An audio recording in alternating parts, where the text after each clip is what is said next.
Take two. Take two. Hello, everyone, and welcome down to episode 132 of Australia's highest ranked photography podcast, the Down South Photo Show, with me, Brendan Waits, here in Ocean Grove, Victoria, Australia, and the guy on your other screen or in your other ear if you're listening to the show. It's Cam Blake in Hobart Town, Tasmania, Australia. Hello, Cameron. Hello, Brendan. Let's get that out of the way really quickly. This is take two of the intro. I think this is the first ever take two. Probably, yeah. A little bit tired. You anyway. Look like your eyes look like wee holes in snow.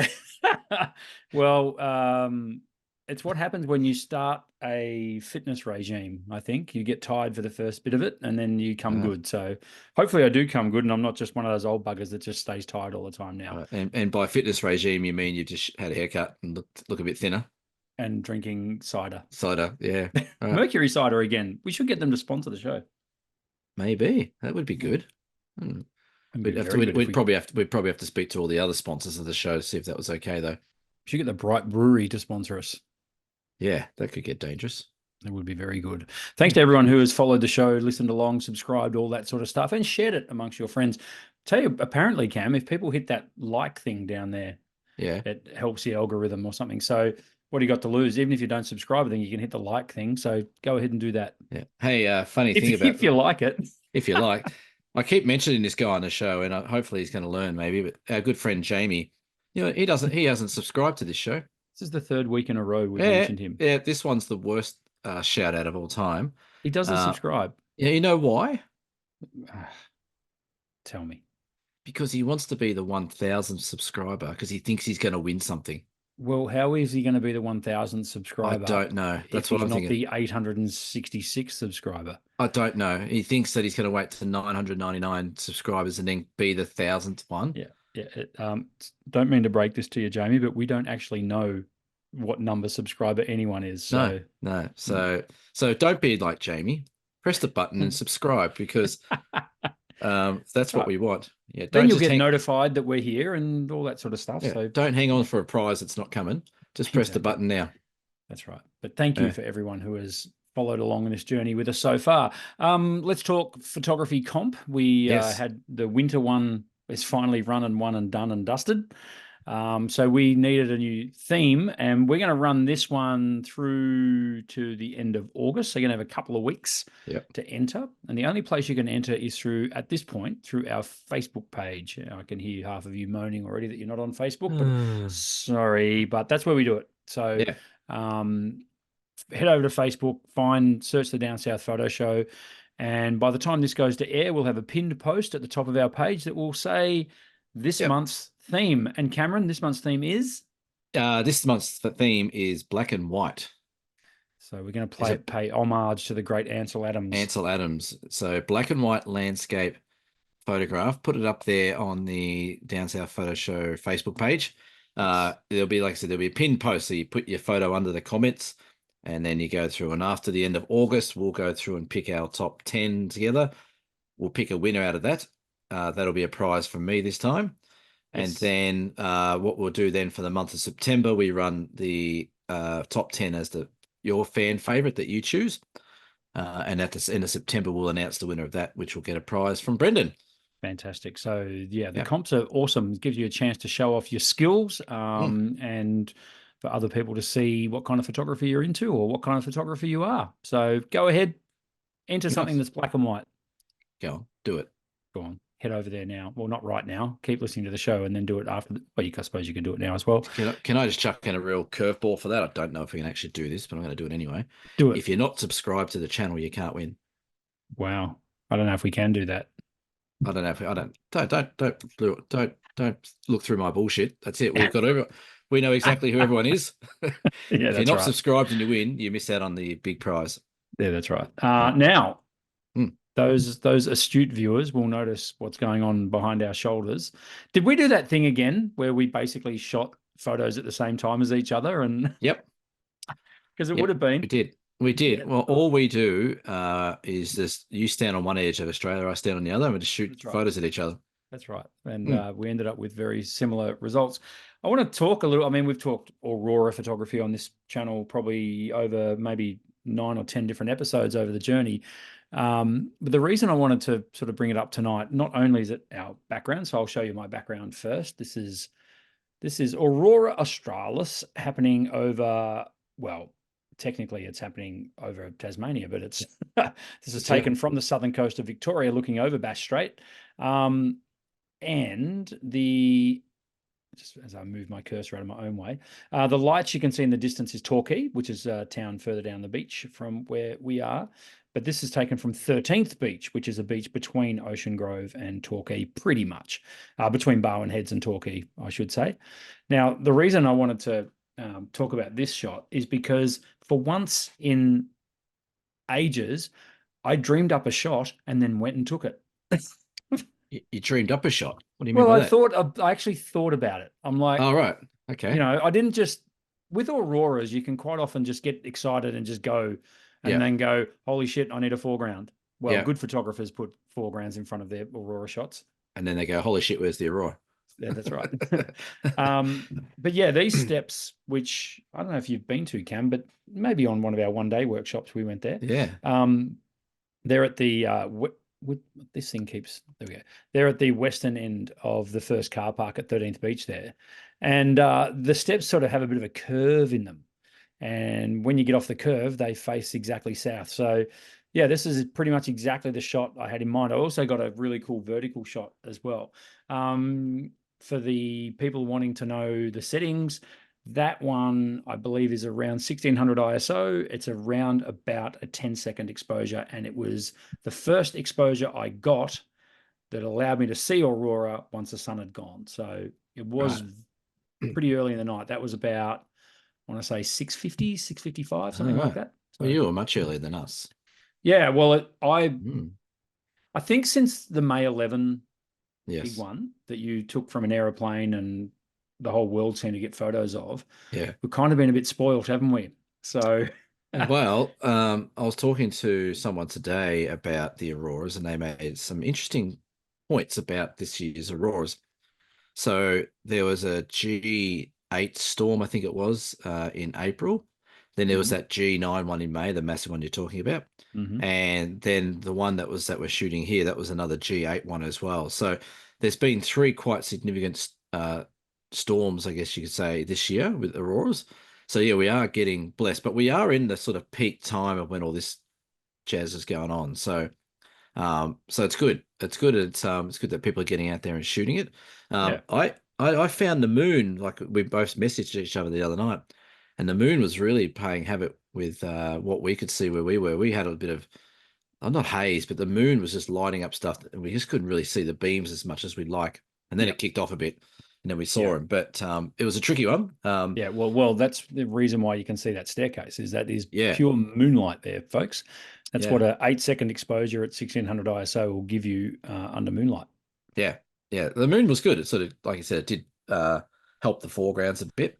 Yeah. I know some people were up till all hours of the night, and the moon had gone down by about 2 o'clock, I think. So, but yeah, it was good. Well, by all accounts here in Victoria, and I've watched a few time lapses at around 2:30 in the morning was when it climbed really high, and it also it gave me May 11 vibes. Like it looked that good. Yeah. But I was sound asleep by that point. Yeah, we were asleep. We went back to the hotel room, and I set the 5-star down. I'm like, oh, are we going to get up again and have a look? And, and then I looked over at him, and he was snoring. So I thought, I guess that's the answer. Yes, that's right. Yeah. So I think you had a bit of cloud creep in as well, didn't you? We did, yeah. So my little background here is of this same aurora, just only about 300 kilometers from where you were. Yes. And we were on our workshop at the beautiful Cradle Mountain.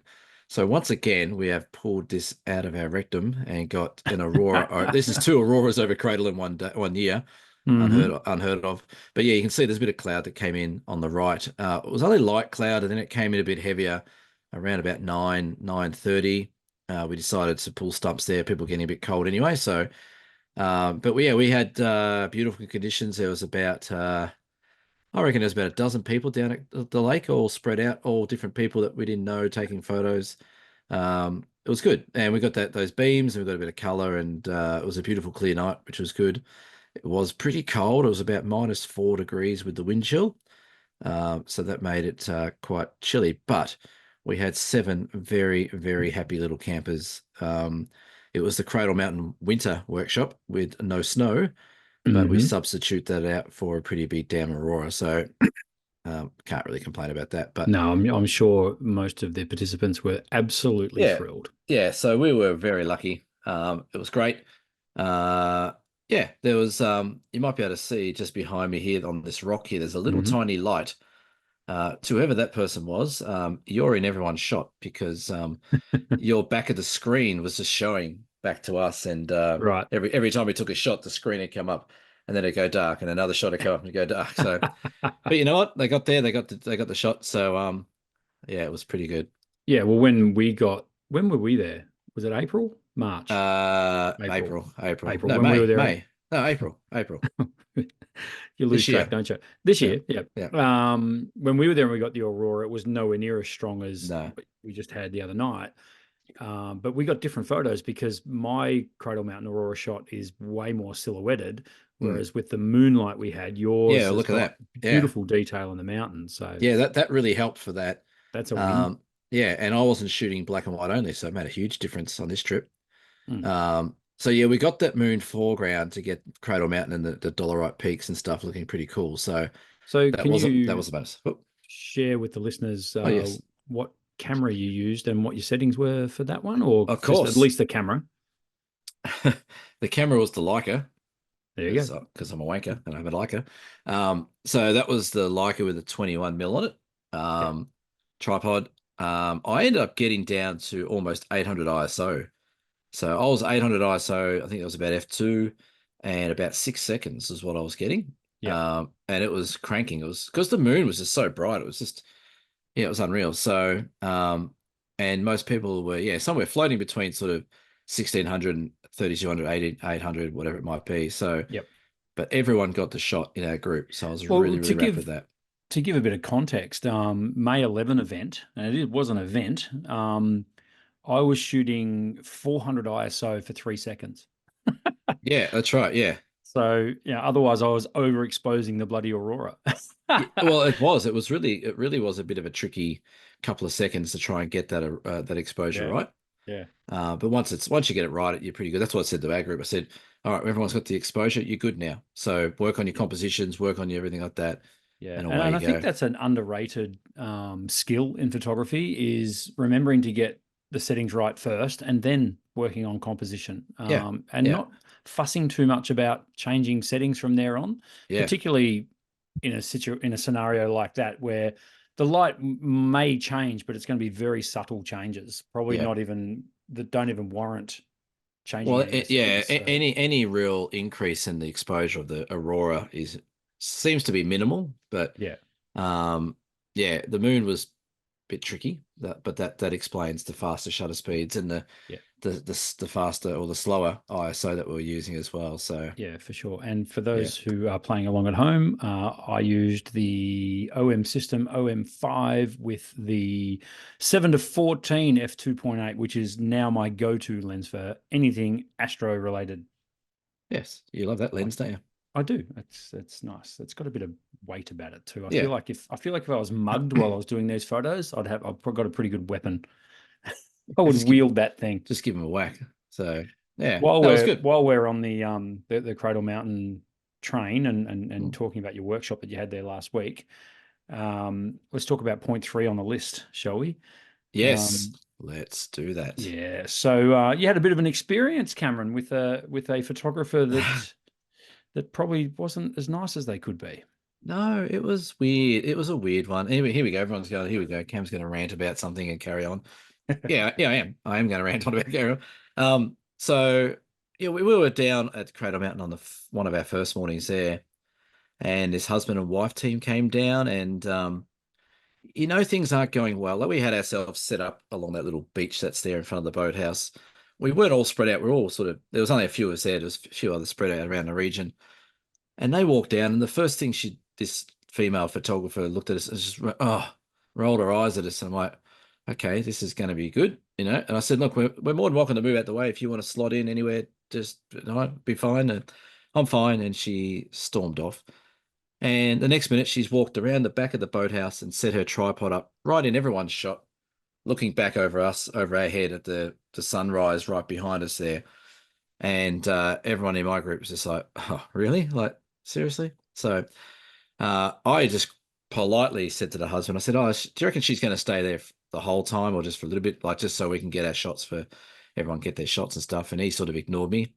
And then she came past and walked through the group and just walked everywhere, was taking photos everywhere, walking through people's shots. Had no care in the world about what we were doing. And I know it's everyone's spot. You know, we have no more right than anyone else to be there, but there was just no etiquette. And then the next morning, we were both down there again, but they were there first before we got there. I believe they slept in their camper van in the car park, which is illegal to do anyway. And a couple of our customers came down with head torches on, and they got yelled at for head torches being on. But the cream on the top of all this was that once these guys got down there on the second morning, they had their shots set up again. This lady just literally walked into the water, the perfectly still, calm water with reflections, and just stood right in front of our group in the water in front between us and the boathouse. In her shoes, just rolled her pants up into. It was almost to say, "You're not getting any shots without me out of them. In them, this is where I'm going." It was just really bad behavior, and like we weren't rude. We weren't. There was only like three of us at a time. We weren't taking up the whole place, but it was just really, really rude. And like you just want to say something to people, but like you also got to be careful, you know, representing a company or business of mine, and you know you don't want to get the wrong idea. But geez, this woman was just, she was one out of the box, and she said she came here every year. She goes, I come here every year, and I've just got to get that one shot that I need. I want that one shot of cradle that I haven't got yet. This woman would have taken 40 compositions around the boathouse in 10 minutes. Like they were not stopping, they were going everywhere. So what I wanted to sort of say is that, you know what, our photographs are no more important than yours, and yours are no more important than ours. Like there's got to be some etiquette out there. And if you get to a spot that's one of the most popular spots to shoot in Australia, don't get shitty that people are already there. Like just work. Like we had other instances where we ran into people. We all made room. We all enjoyed the experience. We all enjoyed the beauty of what we are doing. It only takes one sour grape to come down there and ruin it for everyone. And you know, it's just not cool. And if whether you're taking photos or not, you know, even if you just go on there to look, just be courteous to other people and don't be an asshole. That's pretty much the message there. Yeah, it was just really rude. Yeah, that is a shame. And it sort of, in this day and age with social media and things, and I mean, you posted a photo. You didn't identify the person, to your credit. No, I could have. It was a long distance shot. You very well could have. Mm. It kind of surprises me that, you know, someone would do something like that. Like it's and it wasn't like, oh, sorry guys, just didn't anything. It was a blatant. Let's just go around. Like you guys are getting shot at the boathouse in really good conditions. I don't have the place to myself, so I'm just going to plonk myself in front of you and ruin yours. It was the most sour, grapey kind of behavior. Pretty disgusting behavior. So don't be like that person, folks. You know, and if you are that person, if you are that person and you are listening to the show, you can unsubscribe yourself and go listen to another podcast, because they're not the kind of people we want in our photography world doing stuff. You know, so many moments on this trip that we had in Cradle Mountains, beautiful moments of just silence in the forest, or, you know, the morning after the aurora, we had this beautiful still morning. We had people spread out from Glacier Rock to the boathouse, all doing their own thing. They all came back and said, that was just a great experience. I had my own place to myself, my own little space. Anyone that did walk past was all really friendly. Like it's a lovely experience. Yeah. And then you get that one person that comes down who thinks that they are more important than everyone else. And it ruins it. So I don't know who it was. I don't know if they were anyone of any status or if they were good at their photos or whatnot. But I was disgusted with the behavior, to the point, like, you know, I can say a few words when I want to, and I was very tempted to let both barrels loose. But yes, I did put them on internet, and I did put an arrow to them and call them an asshole. Yep. But I think the shoe fit. Yep. No, fair enough. I mean, as I say, you got to call this stuff out, and just not good enough. Lift your game. Not good enough. It is. It's just you're bringing everyone down to your level, you scumbag. Anyway, that's enough of that. That's a bit harsh, Brendan. I wouldn't have said that kind of stuff. Definitely not. That's right. They were a dickhead, but they weren't a scumbag. Anyway, moving on. the main topic for discussion tonight is I want to talk a little bit about picture framing, and in particular, people who might want to have their photography framed. Running a photo store like I do, Ocean Grove Camera and Photo, I get asked about framing all the time, and I sell frames where I am, of course. So I thought it'd be cool to give a few pointers to people who are looking to have their work framed.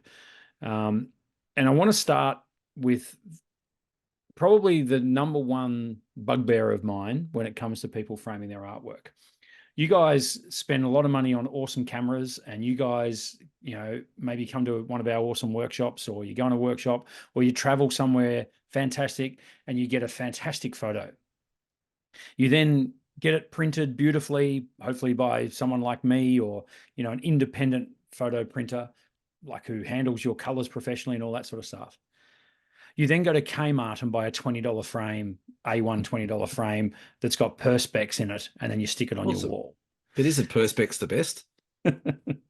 So, yeah, I just wanted to touch on a few points. First of all, Perspex is quite possibly the worst product man has ever invented, particularly for putting in front of your amazing photography. Yeah. Not least of all is its horrific properties when it comes to showing light and quite often Perspex has got a color cast to it.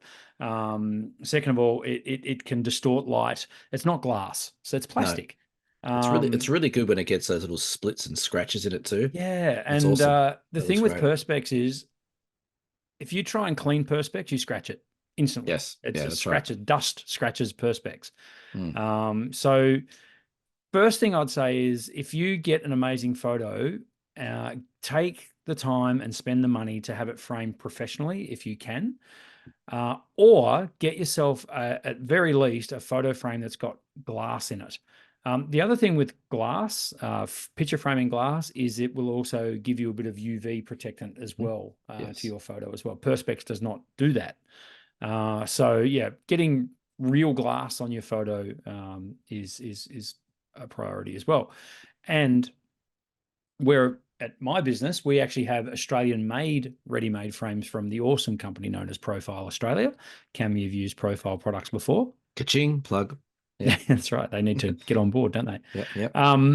And what you'll find by using a more expensive frame and therefore a better quality frame, first of all, it'll last a lot longer on your wall. They're designed to last for years, so it'll keep your image looking fantastic for years. Generally speaking, the quality of the frame itself, it's better made. The joins are better. The miters, as we call them, where your frame joins, they won't split open over time, or they won't swell and stuff like that, and warp and that sort of stuff. That's right. To the point where it's actually quite funny. A lot of cheaper frames you buy online or at your big chain stores, they're not only are they not timber, they're not even plastic frames, the actual frame material. Quite often it's compressed sawdust or compressed cardboard with a veneer over the top of it. Yeah. And it is because you go to try and put a screw in to put a wire across the back, and it just crumbles. Yeah. So I would say, if you're going to the trouble of framing your picture, just be prepared to spend a few extra bucks and actually get it professionally done. Now, the other thing about framing as well is mat boards. Now, the mat board is the thing that you put around your frame, or around your photo in the frame. There's one. Cam's holding one now. That's a mat board. So the mat board serves a couple of purposes. One, it can look great and give you a color separation between your artwork and the actual frame itself. So it helps to frame the artwork. But more importantly, it actually has a practical sense, and that is it keeps the photo well back from the glass. So if your photo touches the glass, quite often it can bond to it, particularly under humid conditions. It can bond to it, and that's the end of your photo as well. So using a mat board can be really effective.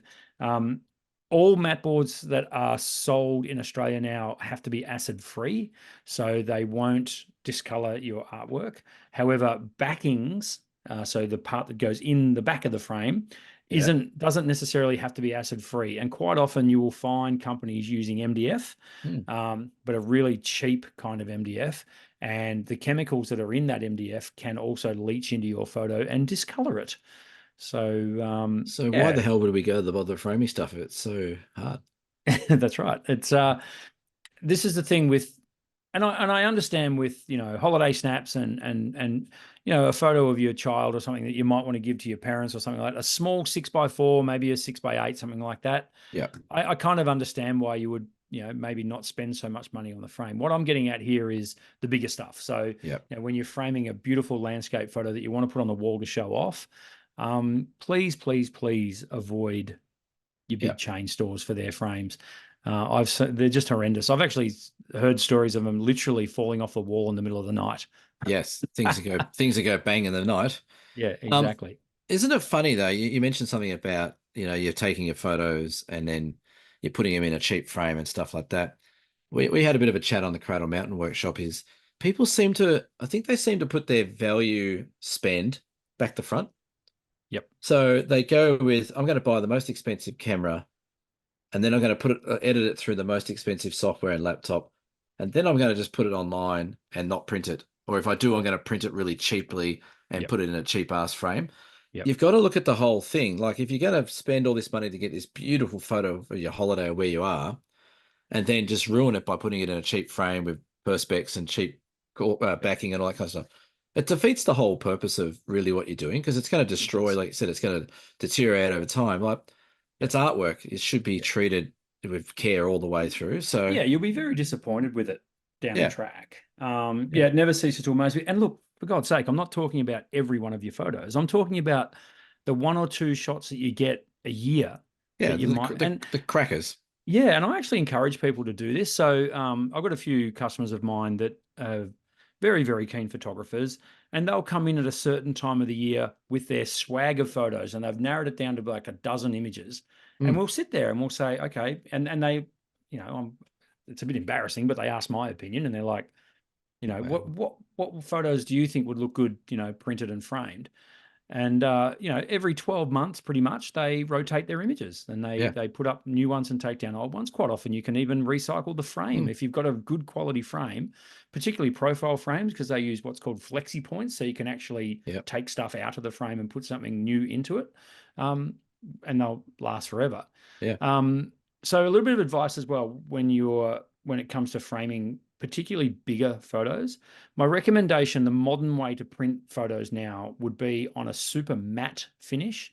I Right. think it looks fantastic. The cotton rag papers and things like that we're using these days to give you a really, really matte finish, and then using either a museum quality glass or a non-reflective glass. Yeah.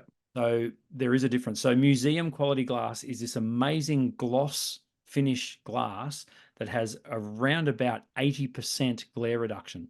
So Yeah. reflection reduction, I should say. So it's great stuff. And again, yes, you pay a few bucks extra for it at your custom framer, but it'll last a lifetime.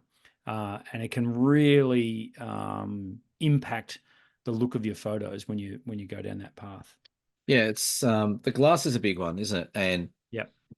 like I've had a few things custom framed down here in Tassie at Full Gamut. I'll give them a plug. Full Gamut, Yeah. Simon Olding and the team down there. And you can get the museum glass or the cheaper glass or whatever it is. And I must admit, I always feel better when I get a nice shot and send it to a customer or for myself when it's got the better glass, and it just looks cleaner, it looks crisper. It looks like it should be in a frame with that glass on it. So yeah, I think it's important to know what to look for when you're framing. Otherwise, like you said, you get disappointed. Yeah. Um, how bad would it be if you had this beautiful shot of something and it falls off the bloody wall, or Yeah. it sticks to the glass, and like you said, or Yeah. the acid backing starts burning through the photo or something like that. It Yeah. just takes away from the whole process. It does, all of which I have seen at Camera and Photo. Quite often Yeah, people come in with stuff that they've had framed or they've framed themselves. yeah, Um, it always, look, I mean, and I would always encourage people who want to start doing markets and things and selling their photography. I've yeah, never discouraged that, but it always does give me a bit of a chuckle when I see the kind of frames that they're using. yes, They're just doing themselves a massive disservice by putting them in those frames, because you're going to have customers buy that stuff and they're yes, going to come back to you when the frame falls apart, because that's what happens. So yeah, unfortunately, folks, you got to spend a bit of coin yeah, to get things done properly. And just going back to profile frames, they are without a shadow of a doubt the best ready-made frame in the country. So if you've got a local, I think you can go to profile.com.au and find out where all the stores are. I'm listed on there. So Yeah, there's a few. There's a few yeah. around. Yeah, there are. Most of the camera houses, I think, carry profile. Yeah. Yeah, they're made in Sydney, and they are, yeah, Australian made. So, which is great. So you're supporting a local business as well. And look, I'm not going to sit here and tell you that they're cheap. They're not. They're good quality frames that you pay the right Yeah. price for. So Yeah. just bear all that in mind. If you've got any questions about framing your photos, by all means, leave them in I've the got a comments. Yes, question. Cameron, you've got your hand up. So I'm assuming you I got a got a question. question. What if I just want to go buy like a Samsung picture frame TV? Would you recommend one of them? They have their Have you? place. Yeah, there's a lot of people. I know a good friend of the show, Chelsea, has one, and it's a TV by night and a frame by day type of thing. Yep. I don't think they're such a bad idea. I think they're pretty cool. They look very suave and Yeah.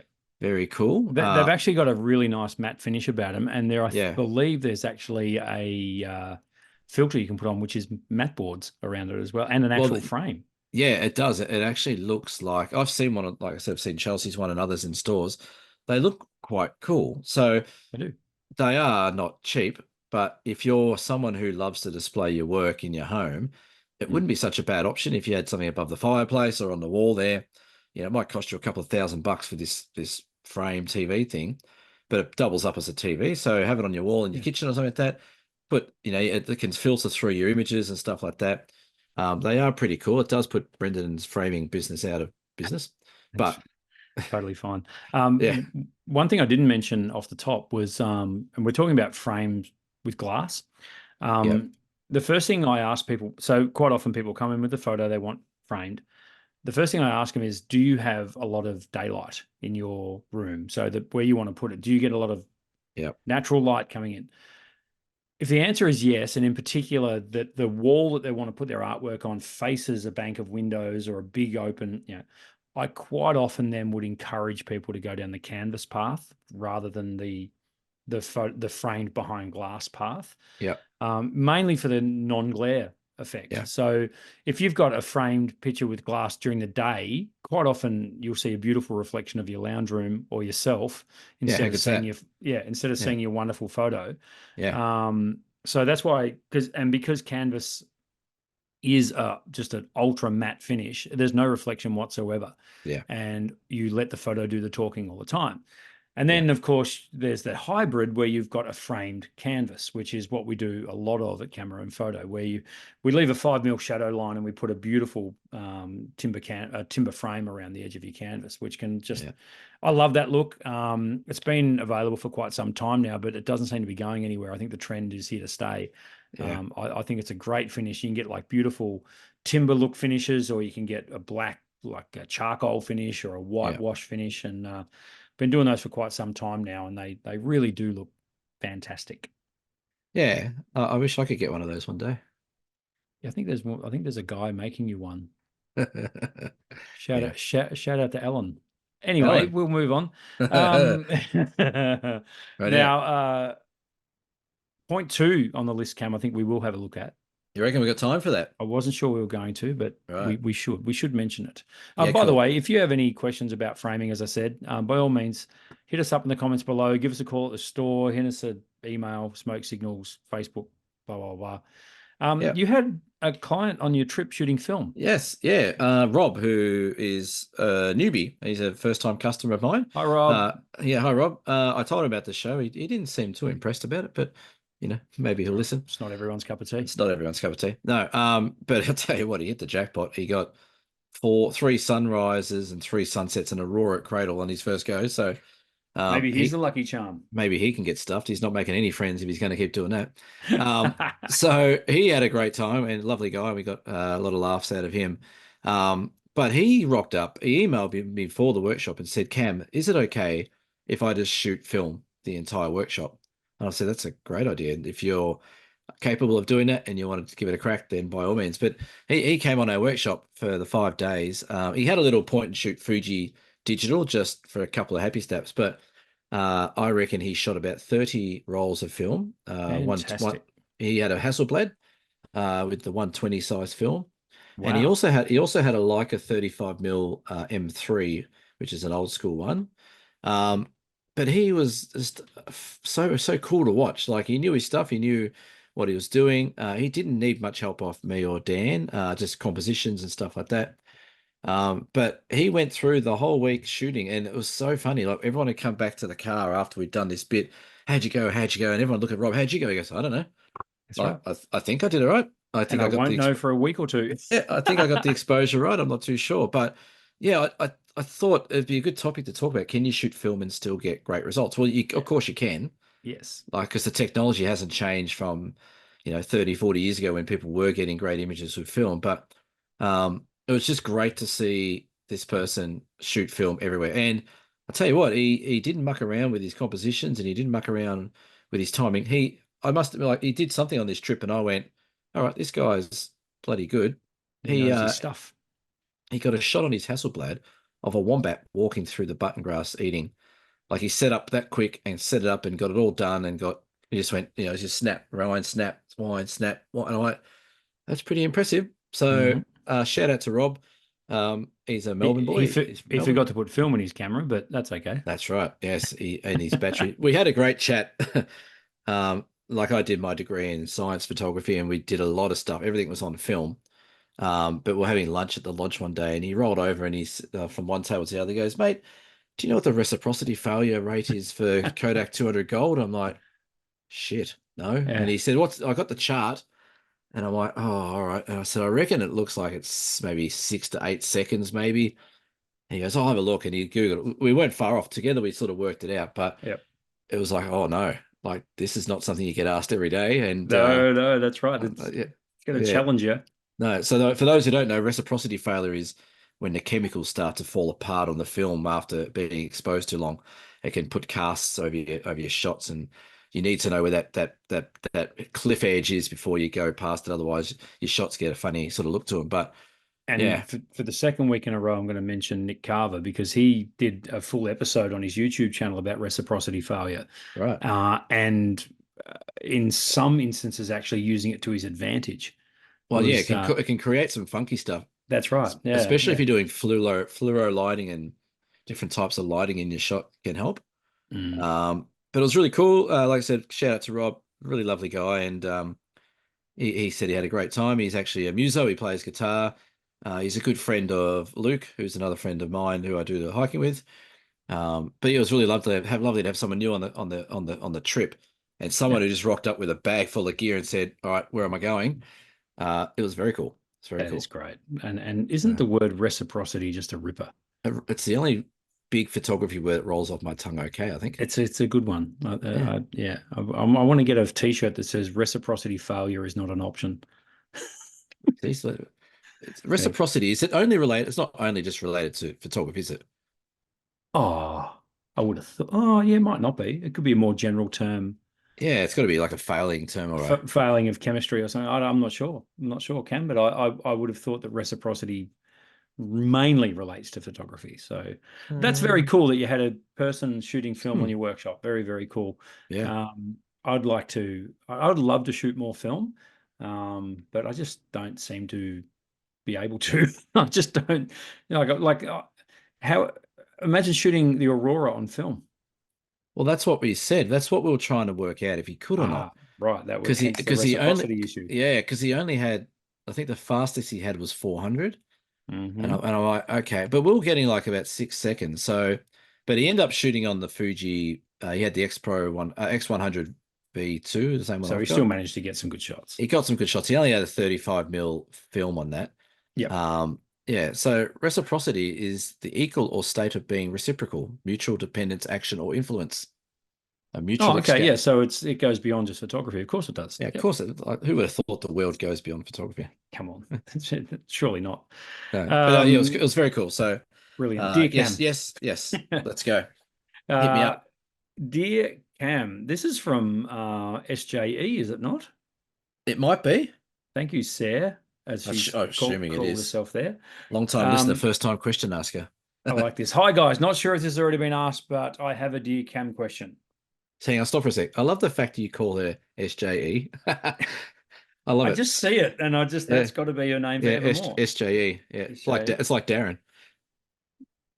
Yes, it is Daz. Yes, who I'm Yes, sure is watching. yes. Got to get that canvas sorted out for you, Shaz. Daz. Yeah, yes. Um, Dickham, what is the best option for selling any pre-laved?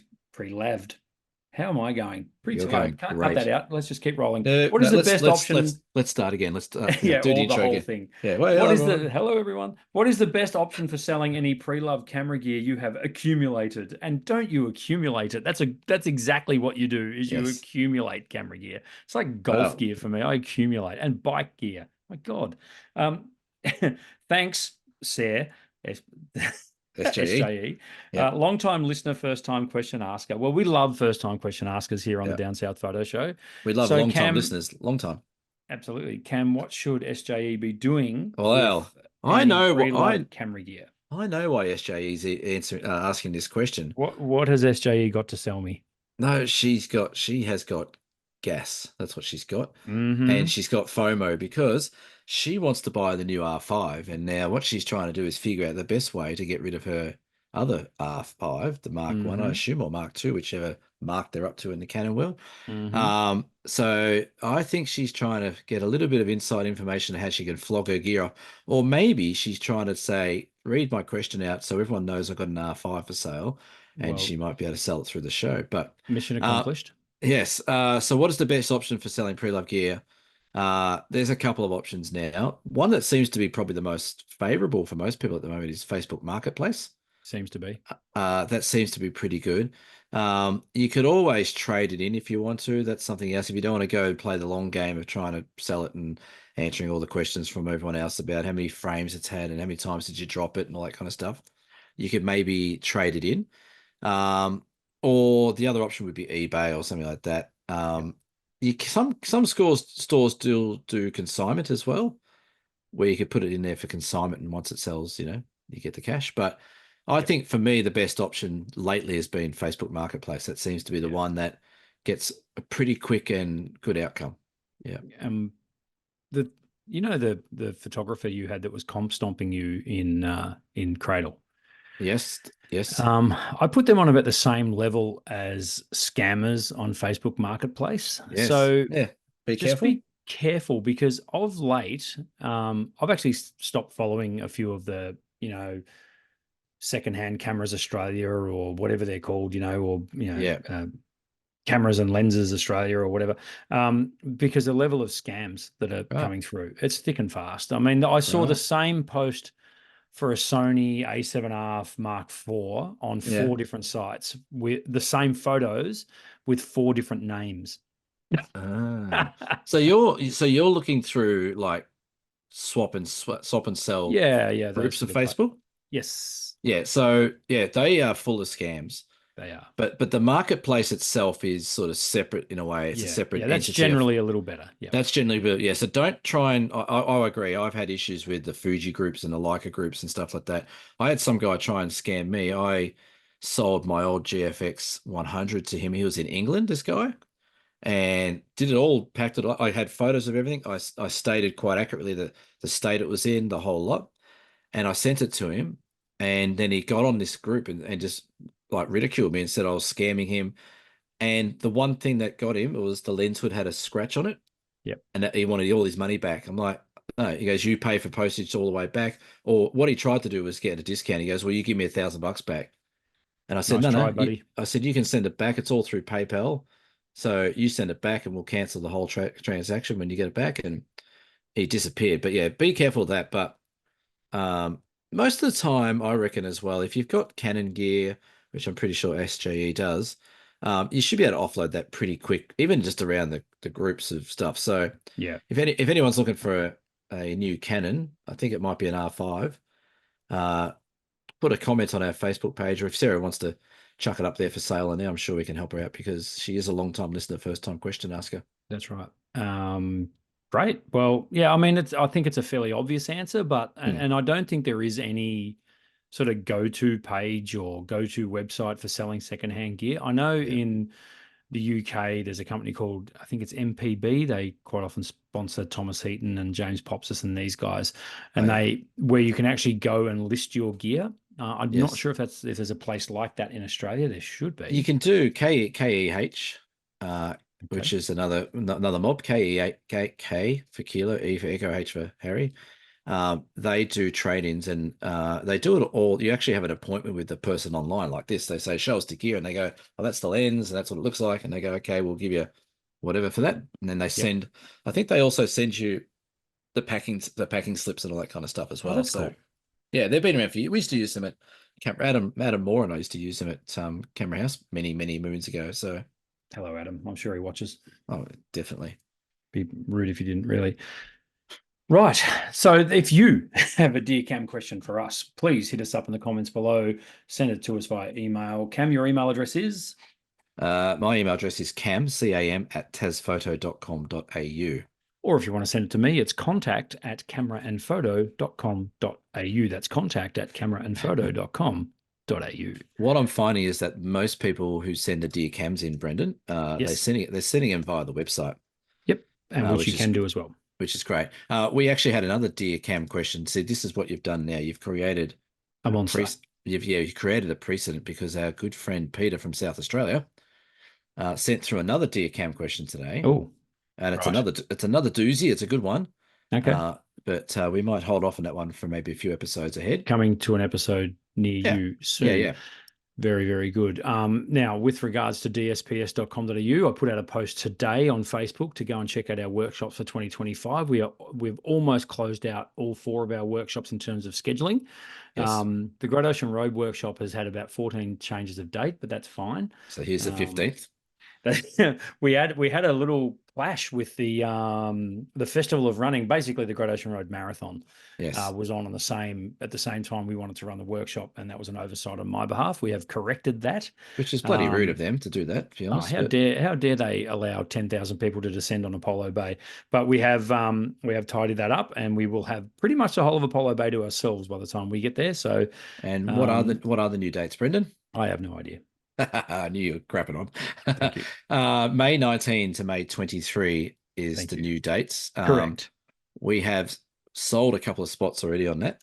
So we have 6 spots left now on that one. Yes, absolutely. Still, I think personally the best workshop tour I've been involved in running. That Great Ocean Road in May this year was an absolute banger, one out of the box. So you're saying our Tarkon to Cradle one wasn't as good that we're running later next year? Outstanding. It's a close second. Right. Okay. Close.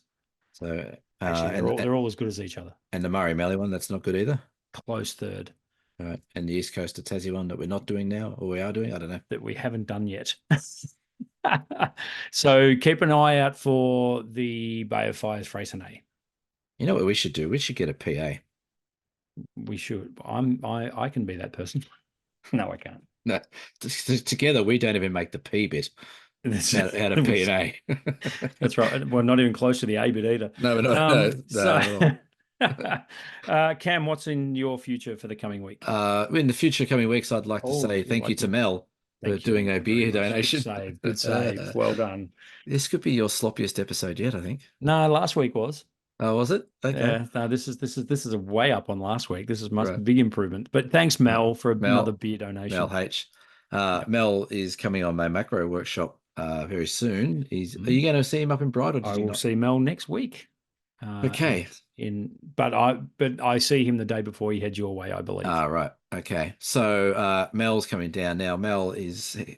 Our workshop finishes in Sheffield. So Mel's kindly offered to wear a short skirt and walk along the Bass Highway with his thumb out to get a lift back to Launceston hitchhiking to save us having to drive him back. So if you are listening and you're in Tassie, look out for a grown man in a skirt walking the Bass Highway. If that'll probably be Mel. So pick him up. He buys you beer. He buys you beer. That's right. Yeah. Just do it. That's right. Yes. just pick him up. What are we doing? This show's gone to absolute shit. Poor Mel. So Cam, what's coming up other than the beer donation readings? That is what have I got? I'm back over to the west coast of Tassie just this weekend to do the last of the steam train workshop. Very cool. So Lisa and the kids are going to come over. I might try and sneak them into the steam train show, which would be pretty cool. They will love that. So we're going to do a little quick getaway over to the weekend and do that. And then next week, the wonderful Cheryl flies in from WA to start doing our macro workshop, which is next weekend after that. And then a little bit of a break and off to the Tarkine, and then a little bit of a break, and then we're getting on a jet plane and doing some crazy stuff. Very cool. Yeah. Super exciting. What about you? Are you going to plug the Ballerine one-day workshops in your next week? DSPS.com.au. Hit up our Ballerine one-day workshops happening January 17 and 18, 2025. Now, I'm got 2 workshops myself running this week. So I've got one tomorrow night, my world famous entry, which is now 2 nights ago when this goes out, but last night when this goes out, my entry-level workshop, which I love doing because I generally get some newbies and we get them hooked on photography. So kind of like feel like I'm a bit of a drug dealer. I get them hooked on the good stuff, and then they keep coming back and printing photos with me and stuff. So I'm looking forward to that. I think the entry-level workshop is the best couple of hours I spend during a week, because, as I say, I get to see people's eyes light up when they work out what they can achieve with their cameras. And then on Sunday, I have my landscapes and seascapes workshop running yet again, which I really enjoy as well. That's a 4-hour workshop I do down here in sunny Ocean Grove. And hasn't the weather been amazing, just by the way? Oh, we got back to Hobart last night. It was 21 degrees at 5 o'clock in the afternoon. Crazy town. Oh, I tell you what, the seasons are absolutely confused by all buggery. It's only a matter of time before it goes freezing cold again, and you'll probably get snow. So, well, I was talking to Cheryl tonight, and she said it's freezing in Perth, WA. Damn, well, we get all our weather from that way, don't we? Yeah. So the cherry blossoms out, the wattles out. Makes no sense. Makes no sense. Crazy times. Yeah. I think that's it for this podcast, Cameron. Do you know what episode it was? 132. I just looked at the screen. Yeah, I knew you were going to struggle, I think. You need to go get some sleep, mate. You've had a big day. And yes, I will. That's it. That's the podcast. Thanks for listening to episode 132 of the Down South Photo Show. We will see you for episode 133 next week. Bye for now. Catch you later. Bye.